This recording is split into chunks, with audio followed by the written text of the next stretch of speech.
Welcome to Conscious Conversations, a place where East meets West, a place where conversations and ideas will challenge your minds, expand your consciousness, awaken your heart, and make you think more deeply about yourself and the world.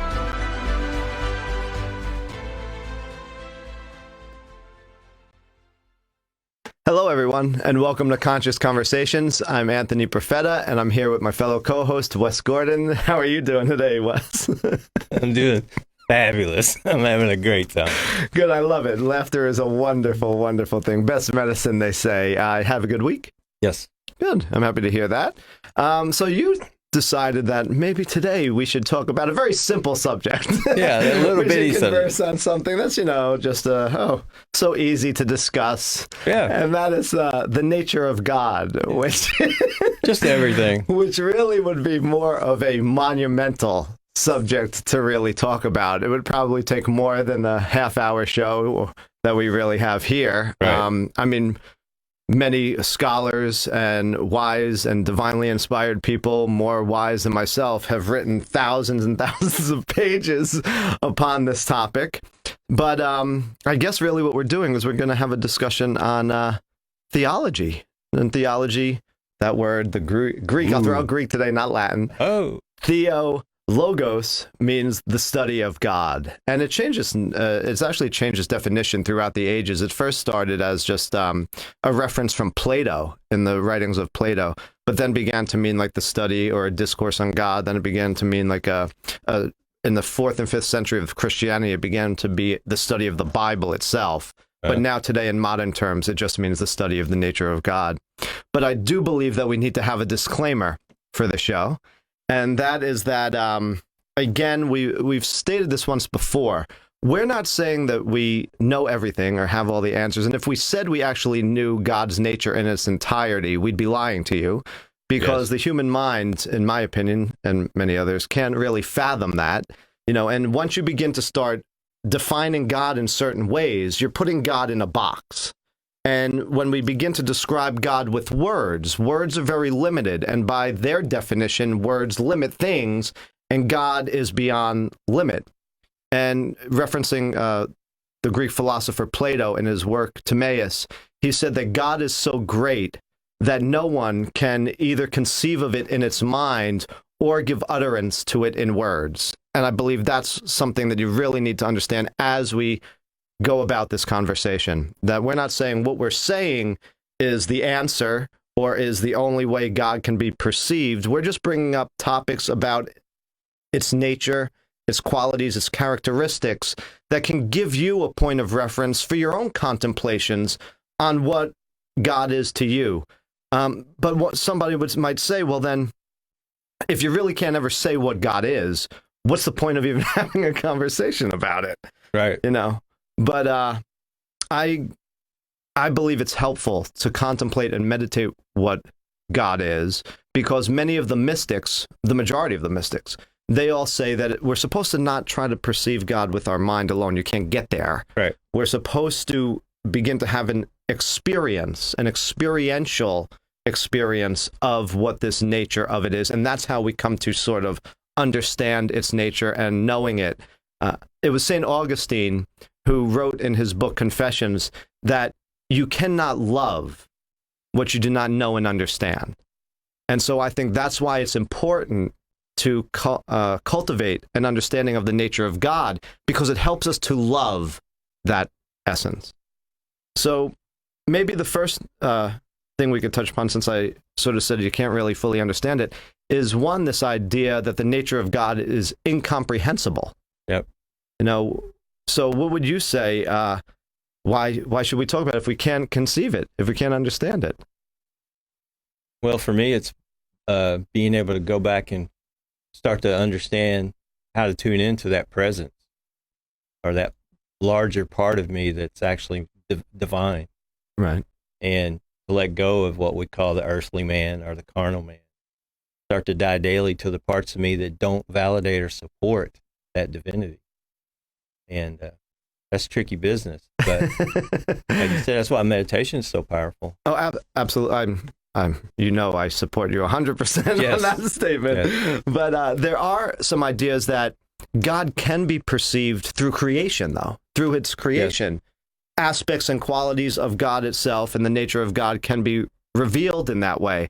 In fact, in theology, understanding God through creation is known as general revelation. So we're getting a general understanding or a revelation of the nature of God by looking at nature itself.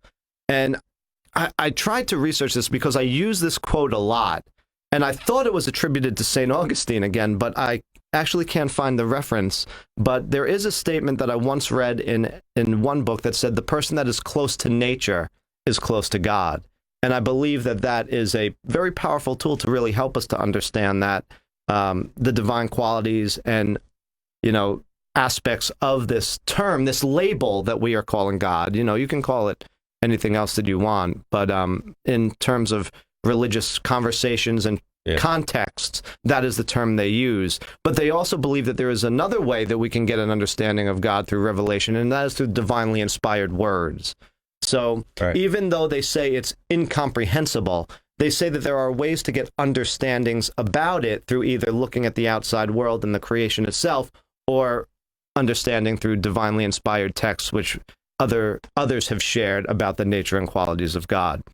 Now, one other aspect, before we get into the really big ones that we could sort of talk about, is this whole idea of the nature of God being self-existent. It wasn't created. Do you have any thoughts upon that idea? That's like one of the biggest arguments going is, how is that possible? Because my mind can't comprehend how that could even work, because I come from limitation, understanding infinity and that level of divinity is just beyond my level of perception. Yes. As close as I get is being still and listening. I think that's the fault of the finite mind. The finite trying to understand the infinite is like totally incomprehensible, totally illogical to it. It can't sort of fathom the infinity or the self-existence of God. But I think it's basically summed up, in my opinion, through when Moses asks, God, what name should I tell you? Tell them I come in, and he says, I am. And that I am is the present tense of the verb to be. So it's just the idea that God is being itself. The nature of God is life itself, being itself, existence itself. And that life force, if you want to call it that, was never created. It was always there, and it's out of which everything else in creation has arisen from. So, the life force that is giving rise to galaxies, giving birth to stars, giving birth to this universe, giving birth to flowers, giving birth to animals, to us. That life force that drives all of that, they would say, is being itself or life itself, and some would categorize that as a quality or nature or likeness of the self-existence of God. What about this idea that God has intelligence or self-awareness, or is the ultimate intelligence? Right. Well, that's where those three words I ran into that we're going to be talking about: omnipresent, omniscience, and omnipotent. Yep, the omnis. I had to look up the omni to figure out, when I first came across those terms, I was like, what are they talking about? And then I figured out omni means all-inclusive, and then it's presence, power, and intelligence. Right. But what a bigger thing that developed for me was when I started incorporating that, how that affects everything, not just taking it as something in my head. It was like, well, that's a great saying. That's nice polish, but going deeper with it within. Right. And also the Bible references that we see through this perception that we have through the glass darkly. So a lot of people look out in this world and say, oh, if this is God's creation, ooh, he's really got some things screwed up. But you're actually not seeing the true version of that, because you're looking through a perception filter that's distorted. Right. And part of this path, part of this journey is becoming clearer, having a clearer vision, getting more in tune so that you can actually realize how that's presented in its truest form. Right. Yeah, and I like that you're saying, it's a misperception of the way you're perceiving it around you, because within other areas of spiritual study and philosophy, sort of Hermetics, they have this saying, as above, so below. Like what you see on here is sort of like a comparable image to what actually happens in the spiritual realm. Or another way you could sort of think of that is when Jesus in the Our Father says, on earth as it is in heaven, trying to make those two compatible in the, or in the same way, that there is a sort of divinity, divine essence, a spiritual essence within creation itself. Right. And the intelligence or the consciousness aspect, I believe, it has to be there because you can't get figs from thistles, So where did consciousness and intelligence come from? You can't slam two rocks together or slam two carbon molecules together and get a conscious life from it, so science says. So that had to evolve from somewhere. So through my point of view and opinion, that conscious, intelligent, self-aware life essence was already innate in the universe as a characteristic or quality of God itself. But I think we need to take a break here. When we come back, we'll continue this conversation and we'll touch upon the three great qualities, they say, of the three omnis that you mentioned. And just hang with us. We'll talk to you as soon as we get back. And thank you so much for continuing to listen. Hello and welcome back to Conscious Conversations. I'm Anthony Profeta. I'm having a conversation with fellow co-host Wes Gordon on the nature of God. And we're just talking about some of the qualities that have been mentioned throughout the ages in regards to aspects that this essence that is labeled God has. But again, please know that we're not saying that this is it, because by just saying this is God, we're putting God in a box, and God is way beyond all of that. But there are three great aspects or three great qualities that many traditions throughout the ages have said this essence of God possesses, and they are the three great omnis. And you sort of mentioned them prior to our break, but one of them is that God is omnipotent. So what does that, in your understanding, mean that God is? He's the only power. It is the only power, complete, all across the board. Thing I see is most people, including myself at times, don't actually believe that, even though they know it in their head. Right. Because if you really believe God is everything, then you have nothing to fear. Right. Why would you? Right. Well, throughout many writings and sacred texts, it always tells you, be not afraid, do not fear, all of that. And that true, perfect love casts out fear. Yeah. But now, when you say, I do agree that God is the only power from which all other things arise. But what about this idea that omnipotent means God is all powerful? Because there is a philosophical statement that they throw out to people who say God is all powerful. They ask them, well, can God create a rock that he cannot lift? Because the supposition of that is, if God can create a rock that it cannot lift, then it's not all powerful. Now, if it can't create a rock that it cannot lift, then it's not all powerful. That's just a man's mind game. Play on words is all that is. No, psychological trap of foolishness. I totally agree with you, but that is a common philosophical question that people will throw out in terms of this omnipotent aspect or quality of God. I perceive the omnipotent essence as God, again, is the only power, and that its limit is infinite. There is another thing that omnipotent in certain traditions state, and that is that the power of omnipotence means that this nature of God can bring about anything, even impossible things. And Descartes seems to follow this line of thinking. But St. Thomas Aquinas and Maimonides, a Jewish philosopher, actually say, no, that's incorrect, because bringing about an impossibility like a shapeless cube is not possible. So a cube can't exist unless it has a shape. So would you say that being omnipotent also includes the ability to bring about impossible things? I unfortunately take it a step further that the foolishness of man would not even be in the Contemplate. the level of awareness in God's consciousness. He's about spiritual power and creation, the invisible behind everything that has its order and its harmony and its connectedness. So things of the mind, that foolish chess games that you want to play, wouldn't even register in that presence. Right. So too caught up in the physical head mental Totally. component. Playing mousetrap games with God is not going to work. I mean, you can entertain yourself with that, but see how that serves you long term. Yeah.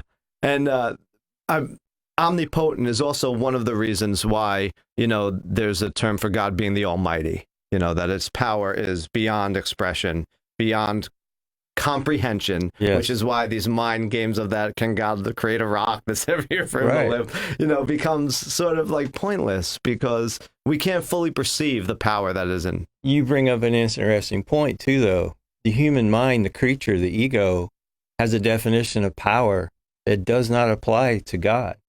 Yes. The power that God has and displays is not even in the realm of what the ego thinks power should be. Right. Our concept of power is so finite and puny compared to how it actually works. That's why we stumble around in the dark and have some of us have a miserable life, not realizing we can tap into a larger source, right, our Father's source, yes, and actually experience that power. Not in its fullness, because it would destroy me as a human flesh. Right. But the invisible part of me, some of us actually get glimpses of that. Yeah. And the experiencing, again, is the important part of it. In terms of omnipotence, I'll just throw out this one quote from Lao Tzu, or Lao Tzu, Chinese philosopher, who I think it sums up the omnipotence of this essence of God that they call the Tao. And he said that the great Tao flows everywhere, and that by it, all things come into being. It loves and it nourishes everything. Yeah. And so I think that plays into this omnipotence, this power that gives rise to everything and nurtures everything that is in creation. So what about the second omni of the omniscience, or the this God knows everything, is all-knowing? What's your take on that omni? Absolutely. If you just sit around in your finite self and just enjoy nature and look at the intricacies of the artist, that his hand was at play that put everything into motion, just the timing and the sequences, like I told you the other day, that you can chart out a star 50 years from now and it'll show up in a certain spot. Who does that? That's mind-boggling to me. And whenever I think of the omniscience of all-knowing, I always jumps into my mind that quote from the prophet Jeremiah, where he says, "I knew you before I formed you in the womb." So it knows everything about us. It knows our desires. It knows everything in the creation itself. It knows everything that's in our hearts and minds, because the kingdom of God is within. And so it's within every single person, every single individual. So it knows every thought. Right. It knows what's in your heart. It knows everything that you're suppressing down and don't want to be known. It knows all because it is all. Right. In that sort of way, from my perspective. And it's unrealized in most people. Right. That's the difference in someone on the path and someone who's not. Right. Now, what about this idea that God is omnipresent, being everywhere, but without a body? Right. When I used to get angry when I was on this path, I used to say, "Oh, great, the great invisible one, responsible for everything, but not accountable for anything." Like, oh, wow, because my ego is fighting with this whole concept of, him being all exclusive. Right. But absolutely. I mean, once you've had an experience with this energy. And I think this one really falls into that whole idea of understanding that God is this other label that sometimes we really don't understand what it means, but God is spirit. And so for me, spirit is like a modernized, and a more ancient term for a modernized term of energy. Like Einstein and Tesla and all of these great minds or great scientists, they say that this entire world is nothing but energy. There's energy everywhere. There's energy in the rocks, the trees, the sun, the moon, the stars. Our body is energy. There's energy throughout the universe. And so to me, that's no different than a Native American saying, there's spirit everywhere. There's spirit in the rocks, the trees, the rivers, throughout the universe and in ourselves. And so for me, I equate this term of spirit to energy, but in a different way. I don't think it's impersonal. I believe that there's a loving quality, Yes. and I believe there's a consciousness aspect to Yes. the energy. But for me, in terms of my medical background and scientific sort of mindset, I can understand the word spirit a little bit better by equalizing it to this understanding that there's an energy throughout everything. So it permeates all things and gives rise to all things. Going back to St. Augustine, throw him out a lot today, but I do love his work, Confessions. He said that in one of his letters, God permeates everything because he is the creative substance of everything. So that's how it could be omnipresent everywhere. It's the creative essence of everything that is found. Yes. So those are the three great omnis. There anything else that maybe... Oh, well, I should say in terms of omnipresence, there is one misconception that people can fall into, though, and that is this great idea of pantheism. And pantheism is a separate form or a philosophy that the universe itself is, or the cosmos, is equated to God, and God is nothing but that. God is just everything in the universe. Right. But again, I think that puts that limit on what God is, because if God is just the universe, well, do we know if there's anything beyond the universe? Well, I've had a lot of people complain, and myself at certain times in my life, that if God is everywhere, then how come the world's in such a mess? Right. But I come across a master that said God is everywhere, but he's not. Right. He's everywhere he is perceived. Yes. And just because electricity is in the wall, if you don't know how to use it, it does you no good. Right. Similar concept. Just because that energy is everywhere, if you don't know how to tap into it, to you, it doesn't exist. Right. Absolutely. And we didn't touch upon a lot of things. So all of you out there that had these other qualities in mind of nature of God that we should have touched upon, please know that we're going to talk about them in another show. So those of you that think God is love, and say God is love, yes, I definitely agree. That's a very big and important, powerful part of God's nature. But we'll talk about that on another show. Thank you all for tuning in. We appreciate you, and we look forward to seeing you again and listening next week. And you can find us on Real Radio 101.7 on Sundays at 2:30. Thank you.